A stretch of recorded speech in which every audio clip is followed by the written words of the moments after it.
Hi, and welcome to Schmooze with Suze. I'm Suze Montgomery, your host, and I can't remember how long we've been doing this, but we've been doing it a very long time, and we're really happy you have us in your home tonight. I've got a really interesting guest. I've known Lynn, I don't know, probably 10, 15 years. We kind of bounce off of each other from time to time in town, but I've always been a huge fan of her work. So I thought it was time that we brought her in and interviewed her so you can see and she can tell you the story of her work, which is most unusual. And I'm fascinated by your medium. You do sculpting. And what, in metal? I sculpt in clay. Okay. And then I make a mold and it comes out in bronze. Now this is a whole process, correct? Yeah. Why don't we start at the beginning? So where did you grow up? LA. Oh, you're an LA kid. Okay. I went to UCLA, and then after I had children, I did a graduate program, a second bachelor's, a graduate program at CSUN. Okay, and always art. No, my original degree was in elementary education. Okay, so you decided to get a real job first. I just couldn't do that. Actually, by the time I had 3 children, I didn't want to spend the day in the classroom and then come home to be the kind of mother my mother had been, which was a little distracted. It's a hard thing to teach all day and then come home.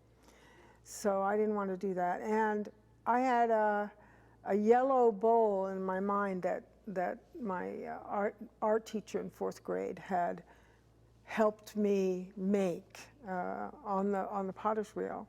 Really? And I wanted to do that,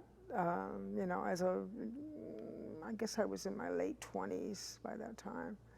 And so I took lessons and then finally went back and got a second bachelor's in ceramics and a master's in ceramic sculpture. Wow. And so do you do any ceramics now? Mostly for teaching. I've done right along. I taught at Moore Park College for 24 years and at Cal Lutheran for 10. So it was in teaching ceramics. So yeah, I love clay. I really, really love clay. And I love the potter's wheel. But at some point in my re-education, I just decided I didn't want to make pots all the time. And I took a trip to Japan and saw the master. He was a living national treasure of Japan, Soji Hamada. He was paddling the bottoms of his cups. These were teacups that sold for $3,000 in the department store in Tokyo. But I had been looking for a way to extend my contact with the clay farther from my brain. And the paddles that he was using allowed me to do that. And now paddles are a piece of equipment? It's a piece of wood in all kinds of different shapes. I came home from Japan and carved my own paddles. It was an important part of the idea of the way that I work is with the knowledge that the clay, inert and unformed, will become something from my energy, from the way I approach it, from the way I engage with it. So the paddle let me engage with it from a distance. And this is kind of really a surrealist idea, that the material has its own ability to become form. And the artist then impacts the material without directing the material, asking the material to take its shape. And that's how those sculptures are made. So this is part of your creative process to just allow it to take shape by itself. Yeah, and then I discover what shape it takes. So my excitement, my thrill is in what is happening in the clay. And then I decide, what I'll keep and what I won't keep, and what I'll work with and enhance, and what I will eliminate. That's a true artist concept, though. I love it. It's been a wonderful way to work. Rather than the tight, controlled, I need this to do this, I don't do that. I'm loving this clay, I'm loving this moment, I'm loving this paddle. So you let the clay speak to you. The clay tells me where it's going. That's pretty elevated, intelligent thinking. I mean, because most potters that I've met in the past, and I've known quite a few, they always have something in mind that they're going to do. So they they don't go through the creative process. It's like, I've got to create this. So I would think that's rather limiting. Yours seems to be a creative flow of process. It just is exciting. It's exciting. I see something happen that it has never happened before. I make the decision that I love it, I'm going to keep it, and I'm going to do other things that will work with it. And so it's all a matter of discovery. Yeah, it's an exciting way to work. I can remember when you came to town. Mm-hmm. This was years ago. And I remember seeing your work, and it was at the Artist Union Gallery for the first time I ever saw yours. Now, there's other art galleries, and there's other avenues, and like there's Bell Arts, and there's the small little workshops inside. There's a lot more Vita Art Center. There's a lot more art here now than it was when you first came here. Mm-hmm. And I think that was really, and this environment really is a great place to create process here. But at that time, it was very limited. And I remember when the Artists Union Gallery, they liked to be known as more freedom. They liked the freedom. It wasn't like the Buenaventura Art Gallery, which is over on, what is that, on Santa Clara. Yeah. That seems to be a certain type of art, and it seems to be, it's not kinetic. It doesn't really flow for me. I mean, I like the free expression of what you did, because your figures, they're free-flowing. To me, they're free-flowing. I mean, it's expressive of the way you just described your process. Yeah. So I actually found the Artists Union just a little bit limiting for me. And that time it was avant-garde. Because the way that they worked, and this is something I already knew I couldn't really do, they would set a theme, and then the artist Correct. would create something for that theme. Correct. And that did not register with me. Well, that wouldn't work with you because you're so free. Because what had happened to me was that the idea that I was trying to allow my work to express Right. was very, very strongly implanted in me by the time I got here. When I finished graduate school, I worked with a Native American medicine man. I was an apprentice, and I worked with him for 10 years. And then I led the ceremonies, Schmooze, the purification lodges, the vision quests, and prayer dances for many years, for over 20 years. I led these ceremonies. Know that. So when I came here, I was already established in myself and in my work as needing to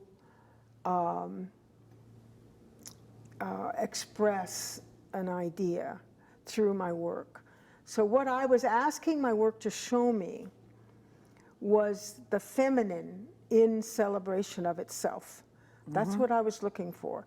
And the reason I was looking for that was that in the lodges that I led, very often, and I was leading between 2 and 4, 5, 6 lodges a month for a way wide distribution of people in Southern California.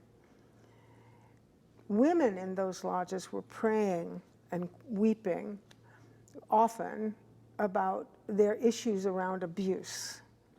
So that issue came to me through this praying in the low willow structure of the Native American sweat lodge.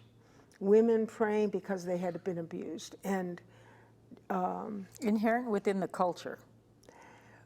Each one of them their own story, but for me it opened up this door of what are we doing? What is happening? What is happening to women in our culture? and how and the distress in the women was often, what is my life?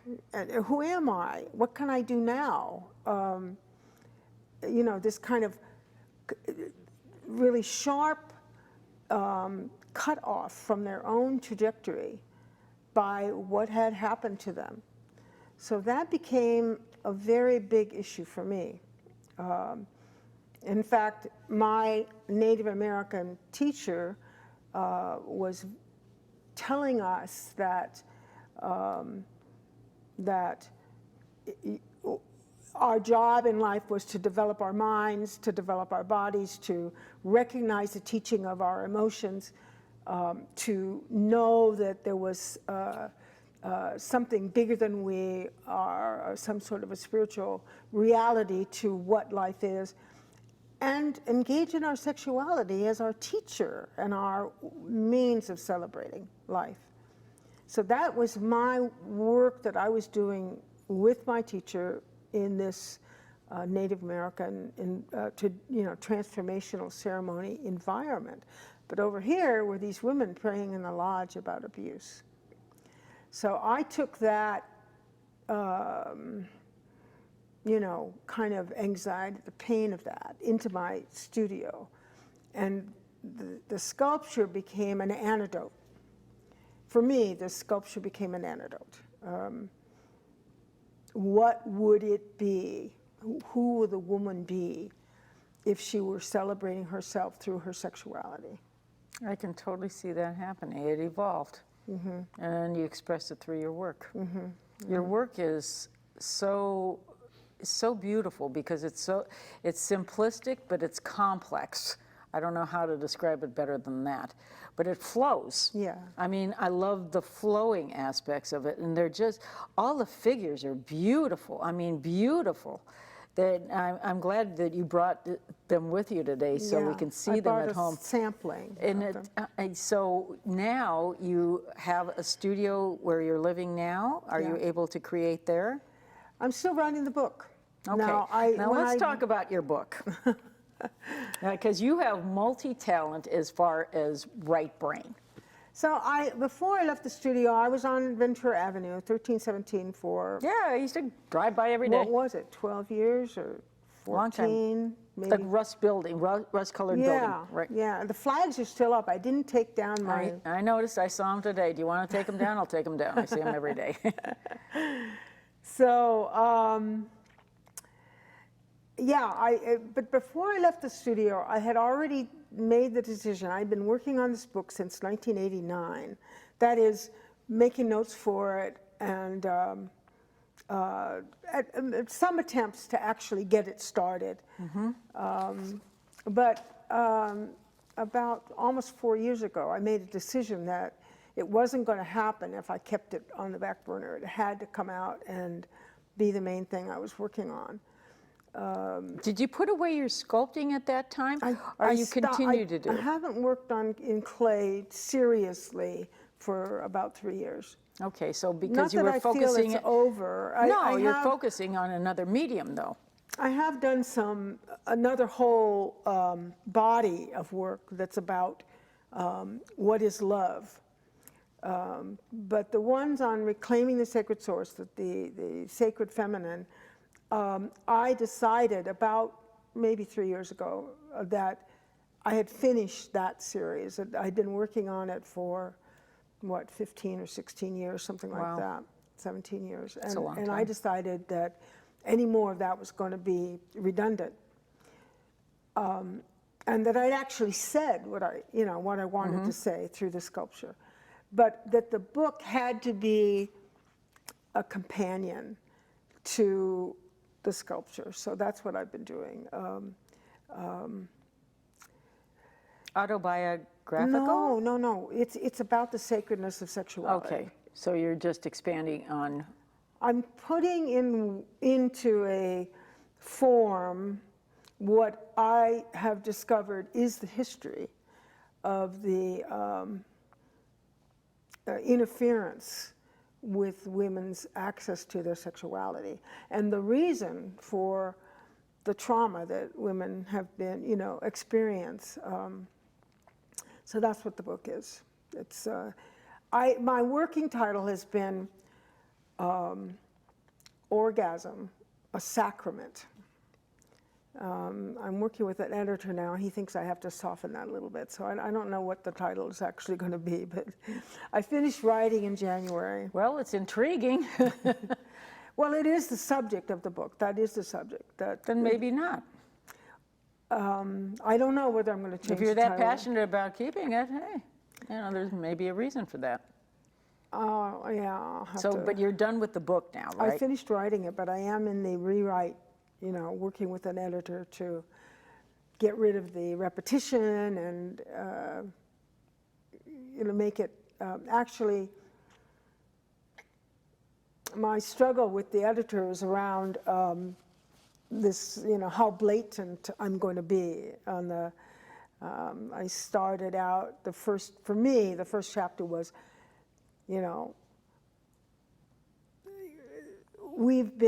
sexuality it creates the power of who we are, and so we have to. Anyway, he wants me to put that later in the book. So I've had a big So you struggle can with lead them the through instead of putting. He thinks it's from the perspective of people within the writing world and publishing world. He feels it's too shocking. Well, we're pretty much of a puritanical society. I mean, it's always been that way, but that's one of those things. When I was a kid, my mother she couldn't even say the word sex, so she would spell it. Yeah. And she would go, "Oh, it's sex," and Yeah. I'm like, I was confused. I was a teenager. And as you're a young teenager, like 13, you're going through all these changes with your body and your mind and your hormones. And I remember walking in the door one day after school, my mother goes, "Oh, you're at that age. Here's a book. Go to your room and read it."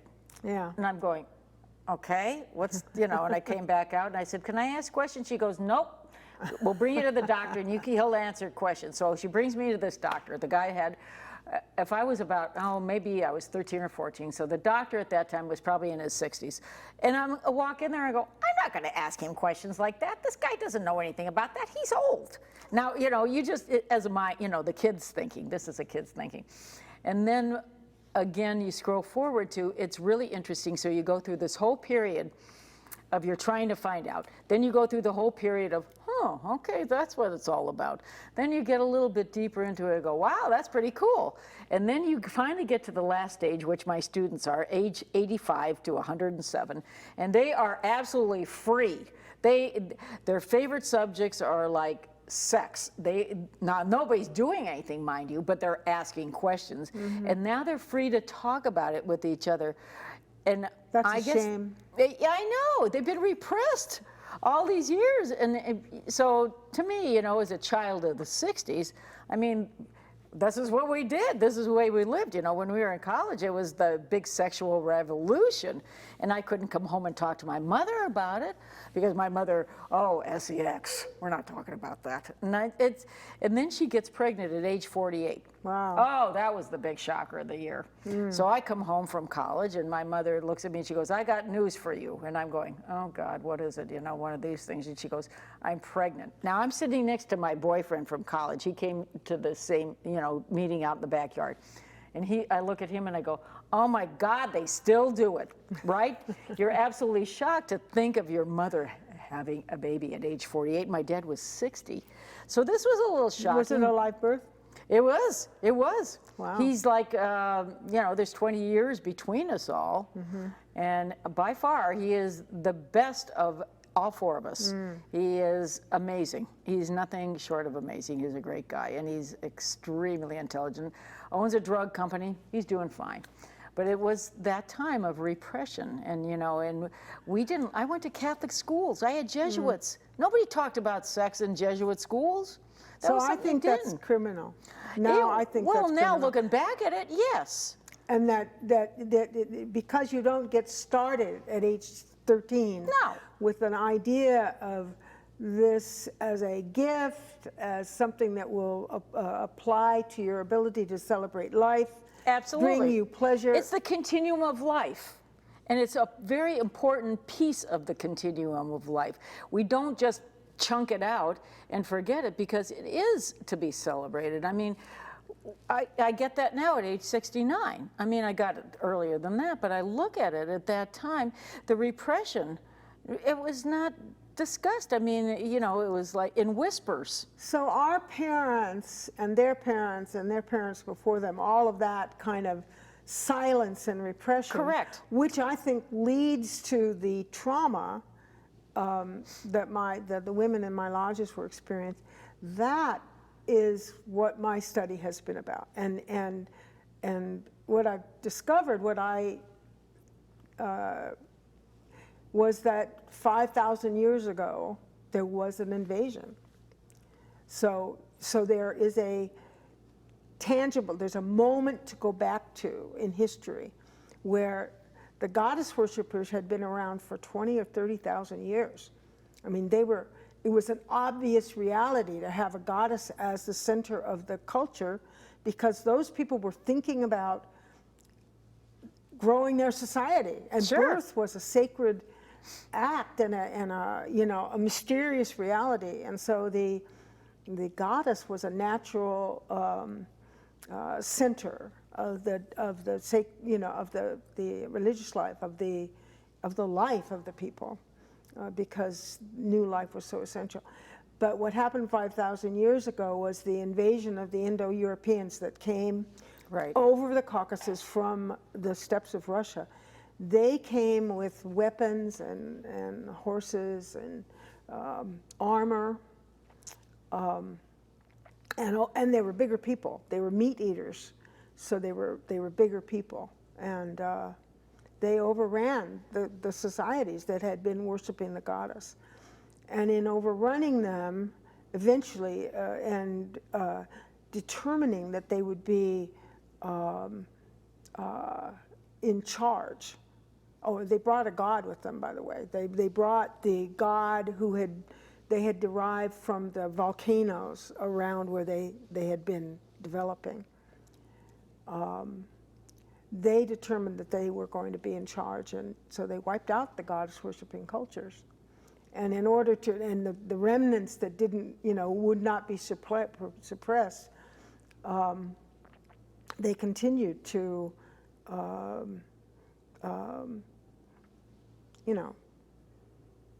find ways to keep the goddess worshiping from re-entering. So it was, there was a lot of energy about. So that's where it began. About the goddess energy re-entering, because it had been, the way of life for 20 or 30,000 years.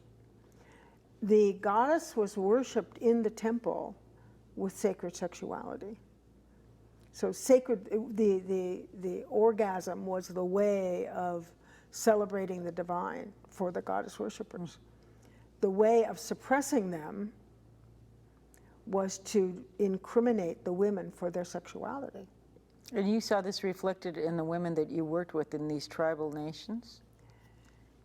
I see it in the way that women are in life. I think women generally, and in our culture, as much as we point to the Middle East as women being suppressed, but in our culture as well, all of us had puritanical parents, and the idea of sexuality as a sacred gift to be honored and harvested for its ability to empower us. That's lost on our culture as well. Well, it's necessary for the continuum of man or woman. Beyond that, way beyond that. I mean, that's what our religions tell us.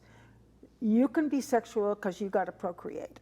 But beyond that, to be fully who we are in our lives. And embrace yourself. And have the power to celebrate our own energy. That's what our sexuality is for us individually. And this will be in your book?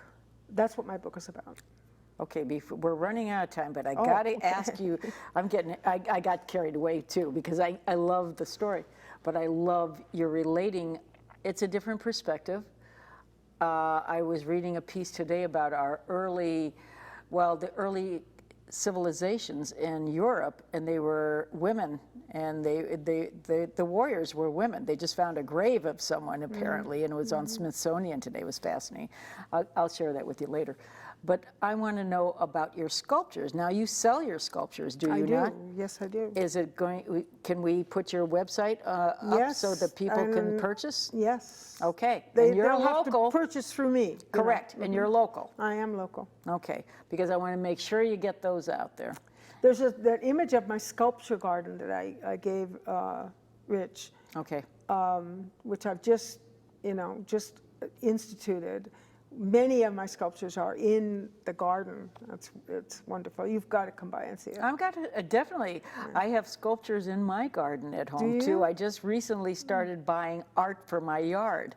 That's my happy place lately. Besides the kitchen is where my kitchen is my zen. That's where I go away. And when I start cooking, I mean, I just go to a different place like you do. But my yard now, because of politics are so crazy, I don't have a weed in my yard because I've been, every once in a while when the politics start to strangle me, and I get so pissed off at the TV and throw my house slipper against the TV screen, you know what I mean? And then I just go out in the backyard and I start pulling weeds, and my garden looks like Better Homes and Gardens. It looks pretty damn good. Okay, I'm going to definitely come over to your yard and share you. Well, thanks for coming on. I really appreciate it and got to know you better. So now I can hang out with you more after all these years. I hope you'll come by. I will come by, I promise. You just got to give me the address. And thanks for joining us. I mean, I learn something new every day, and I think that's the secret to life, to continuing to learn. And if you don't stop, if you stop learning, you might as well just roll over and die. My 85-year-olds will tell you that. Thanks for joining us. We'll see you next week.